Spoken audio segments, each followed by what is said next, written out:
আরে আঙ্কেল দাঁড়িয়ে কেন, বসুন না। না না, থাক থাক থাক। এখনকার ছেলে মেয়েদের কি আর এই সমস্ত দেখার টাইম আছে?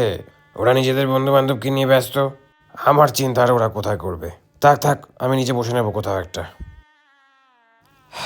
কখন থেকে এসে ঘুরে বেড়াচ্ছি, কেউ যে এসে একটু খাবার জিজ্ঞেস করবে সেটাও না। আপনি কিছু খেয়েছেন? না না, থাক থাক, এখন জিজ্ঞেস করে লাভ নেই। আমি বাইরে থেকে কোথাও একটা খেয়ে নেবো। বিয়ে বাড়িতে এসেছি না কোথায় এসেছি কে জানে। আজকালকার বিয়েগুলো আগেকার দিনের মতো রইল কোথায়? আমাদের টাইমে বিয়ে হতো, কোনো বয়স্ক মানুষ যদি বিয়ে বাড়িতে আসতো, ছোট ছোট বাচ্চারা এসে জিজ্ঞেস করতো, দাদু কিছু খাবে, মিষ্টি খাবে, জল খাবে, বিস্কুট খাবে। এখনকার বাচ্চারা বাবা, টাইমই নেই তাদের কাছে।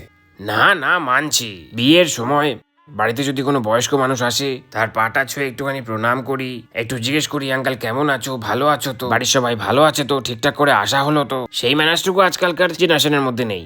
আমাদের সময় আমরা কত সম্মান দিতাম, আর আজকালকার মানুষজনদেরকে দেখলে মনে হয় না। আজ ওটি তাহলে ভালো খাওয়া দাওয়া ছিল, কিন্তু খাবারে ওই একটু নুনটা কম ছিল আর কি। আপনি একটু আগে বলছিলেন না আপনাকে ঠিক করে ট্রিট করা হয়নি? হ্যাঁ, কি করে আপনার সাথে ভালো ব্যবহার করি বলুন তো? বাবাকে বলেছিলাম আপনাকে না বলতে। লোকের বিয়েতে গিয়ে খাবারে নুন কম দেখার দায়িত্ব আপনারই নাকি? আরে শুনুন, যাচ্ছেন কোথায়? বিয়েতে এসছেন, কিছু গিফট দেবেন না? গিফট? গিফট আর কি দেব?